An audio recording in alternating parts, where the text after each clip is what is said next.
Hablaremos esta noche de almas ausentes, hablando de aplausos.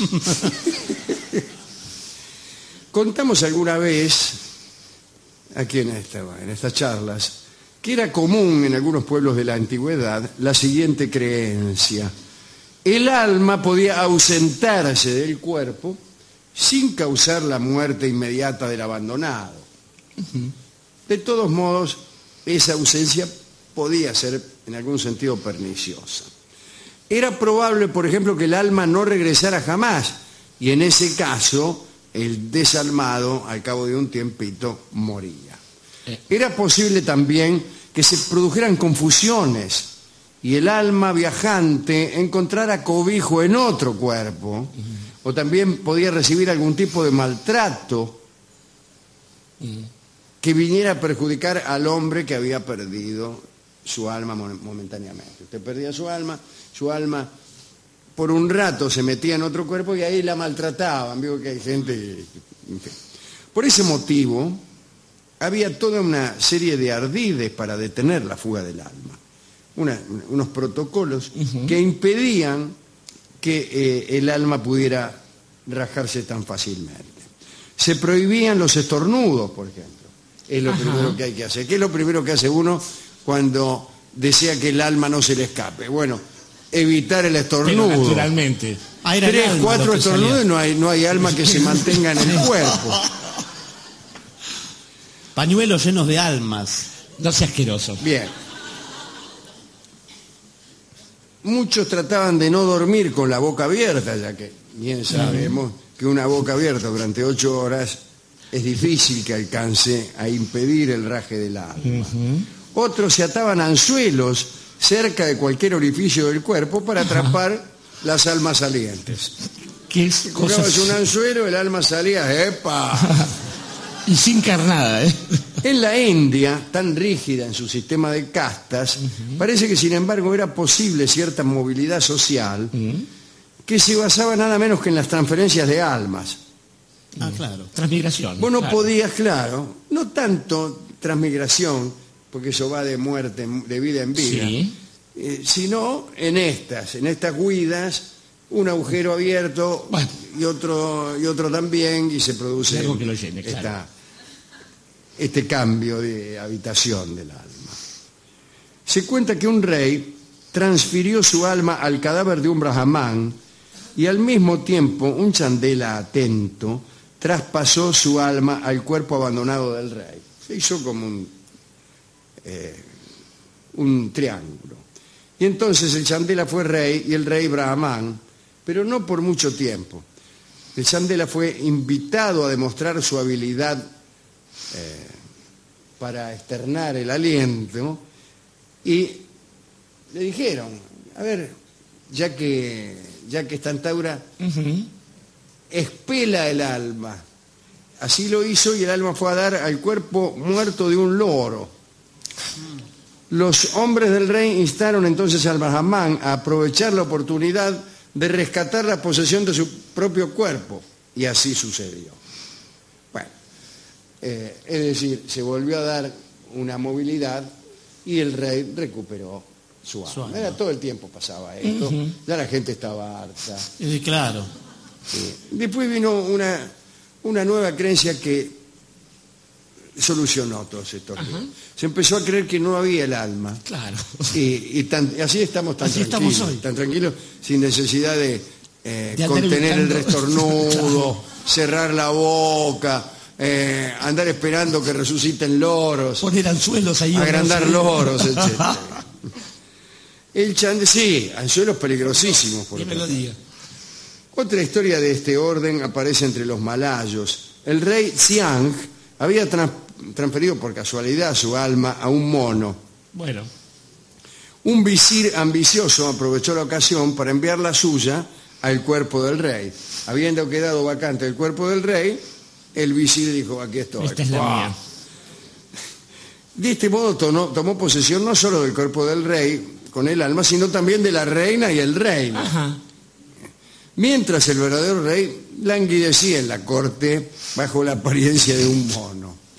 Pero un día el falso rey, que jugaba grandes apuestas, presenciaba un combate de carneros y aconteció que el animal por quien había apostado el visir, que usurpaba el cuerpo del rey, cayó muerto. Todos los intentos por reanimarlo fueron vanos, pero el falso rey, con verdadero espíritu competitivo hay que decir, transfirió su alma al cuerpo del carnero y pudo reanudar el combate. Pero Xiang, desde el cuerpo del mono, vio su oportunidad y se reintegró a su lugar de rey y volvió a sí mismo, y el usurpador quedó en el cuerpo del carnero, incluso encontró la muerte en aquel mismo combate. Sin esperar ninguna huelga, muy bien. Sin embargo, Xiang tuvo que pagar la apuesta. Claro, muy bien, está bien. Porque, bien, de modo parecido, los griegos cuentan cómo el alma del pensador Hermótimos de Clasomene acostumbraba a salir de su cuerpo y andar por todas partes, correría enterándose de chismes, de todo lo que sucedía en casa de los amigos. Pero un día en que su alma estaba ausente, sus enemigos urdieron apoderarse del cuerpo inhabitado y lo arrojaron a las llamas, y el alma errante se perdió. Entre los indios Salish de Oregón, de esa extraña región que se llama Oregón, en los Estados Unidos, existía una creencia extraña al respecto de Oregón. Claro. Creían que el alma podía ausentarse sin que la persona se enterase. Eso es más grave. Sí, claro. En un sueño le era revelado al brujo el nombre del que había perdido su alma y se apresuraba a comunicar tal pérdida a la víctima. Venía el tipo y decía, perdiste el alma. ¿Sabe quién? Generalmente eran varias las personas que sufrían esa pérdida al mismo tiempo. Todos los nombres le eran revelados al brujo, que avisaba y reunía a los desalmados.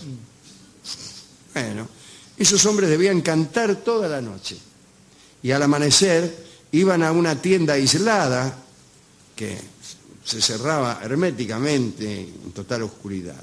Se hacía un agujero en el techo por donde el brujo introducía, merced a unas llamadas, a las almas fugitivas.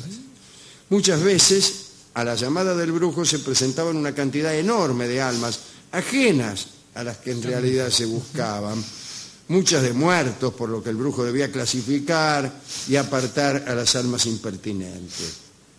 Alejaba las de los que habían muerto, puesto que si le das el alma de un muerto a una persona viva, ésta se muere instantáneamente. Eso mismo. Después el brujo elegía las almas de los presentes y los colocaba sobre la cabeza de los respectivos dueños. Con frecuencia, la pérdida del alma se adjudicaba a los demonios. Los espasmos y las convulsiones eran atribuidos por los chinos, sin ir más lejos. Es difícil ir más lejos. A la intervención de ciertos espíritus perversos que gozaban arrancando las almas de los hombres. Se llaman mujeres.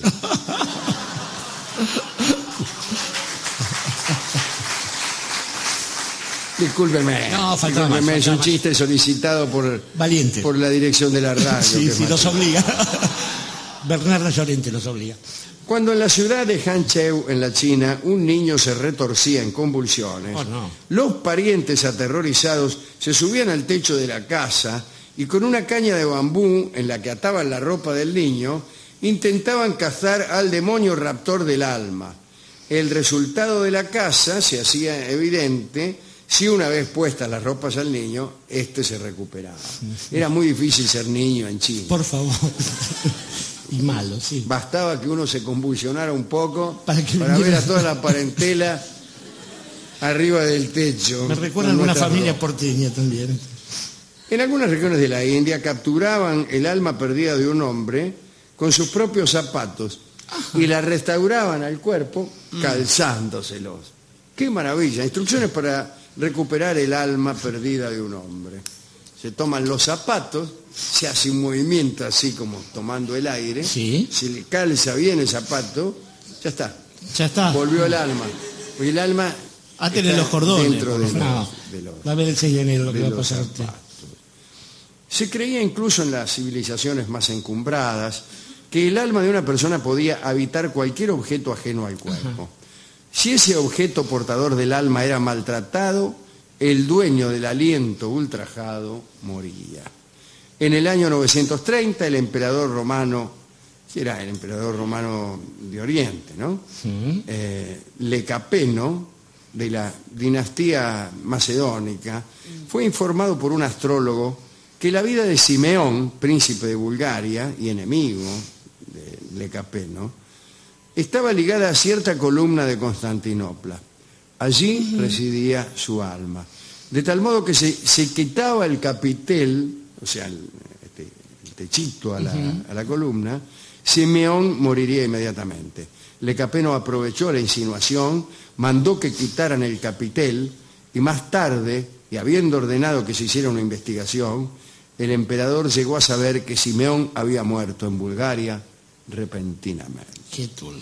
Pero hoy hablamos de la visión inversa de un pensamiento. Es decir, expusimos el pensamiento, la inteligencia no garantiza el cielo, y lo dimos vuelta y encontramos, la estupidez garantiza el infierno. Y aquí, después de haber hablado de almas que se fugan, encontramos en la China al primero de los 8 inmortales, Li Tie-Kuai, o sea, Li, el de la muleta de hierro, como sabemos todos. Se lo representa con cara negra, cabeza puntiaguda, cabello enmarañado, una pierna renga y llevando una muleta y una calabaza que contiene drogas mágicas. Parece que cierto día Lao Tse, el mismísimo Lao Tse, bajó del cielo para enseñarle a Li los pormenores de la doctrina taoísta. La docencia fue ejercida con tal acierto que al poco tiempo Li alcanzó la inmortalidad. Una tarde resolvió abandonar su cuerpo para dirigirse al monte Hua sin molestos contrapesos. Es decir, no es el alma la que abandona el cuerpo, sino al revés, el cuerpo queda abandonado. No es el cuerpo el que pierde el alma, Claro, sino claro. El alma voluntariamente se desprende del cuerpo. Del lastre. Bien, por precaución encargó Li a un alumno que le cuidara el organismo, ¿no? Durante su ausencia. Le dijo, cuídame el cuerpo que me voy por ahí. O mejor dicho, sin explicar por qué, ordenó a aquel discípulo que si él no regresaba al cabo de una semana, incinerara el cuerpo. Le dije, te dejo el cuerpo, cuídamelo bien, pero si no vuelvo una semana, qué malo. Y no le explicó nada, ¿no? Así son los taoístas, y más cuando se hacen inmortales. A los 6 días, el alumno se enteró de que su madre, su propia madre, estaba muy enferma. Entonces quemó el cuerpo de Li y corrió a cumplir con sus deberes de hijo, aun cuando faltaba un día para cumplirse el plazo estipulado por Li. Li regresó al 7º día y después de encontrar sus propias cenizas, no tuvo más remedio que buscar un nuevo cuerpo, un poco a los apurones. Sí, claro. En una encrucijada pudo ocupar el cadáver de un mendigo feo y rengo. Bueno. Li pensó en deshacerse de aquella envoltura carnal tan pronto como pudiera, pero Lao Tse bajó del cielo una vez más para pedirle que no abandonara ese cuerpo.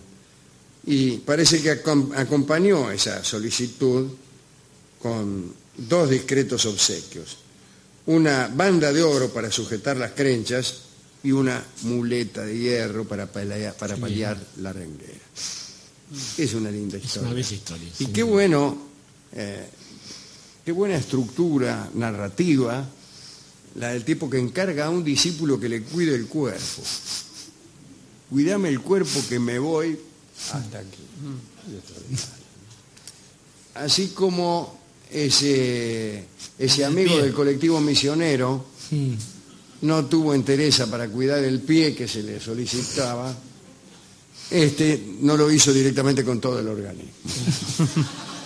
O sea que malos amigos hay en todas partes. Y en todo tiempo. Y entre la desidia y el apuro, no sé con cuál me quedo. No sé con cuál me quedo. Estaba pensando, Alejandro, mientras contaba las leyendas en Oregón. Me tocó hace algunos años estar en un congreso de los chamanes, de los brujos que representan las viejas tribus. Y alguien contó historias de almas que se iban por el techo del tipi, y un Sioux muy escéptico que estaba ahí, un descendiente de Sioux, me dijo: son muy lindas esas historias. Yo creo que nosotros los Sioux dejamos la cabeza del tipi, la parte de arriba, para que se vaya el humo. Porque antes, cuando creíamos en unas supersticiones, vinieron otros con unas supersticiones más poderosas y casi nos exterminan. Así que ahora creo en las chimeneas, no tanto en las almas, ¿no?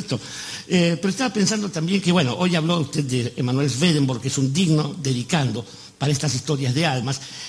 Pensaba también en otra variante que se me hace más cuesta arriba, es como el alquiler moderno. La posesión de las almas implica una especie de cosa extraña, porque viene algo que es menos que un alma en términos de materia, pero más que un alma en términos de poder, y se hace cargo del alma de un cuerpo cualquiera, y ahí tiene después películas como El Exorcista o los años 90 o cosas por el estilo. Entonces digo, la posesión del alma demuestra también que finalmente aquello que nos queda es una forma distinta de la confianza o de la creencia o de la fe.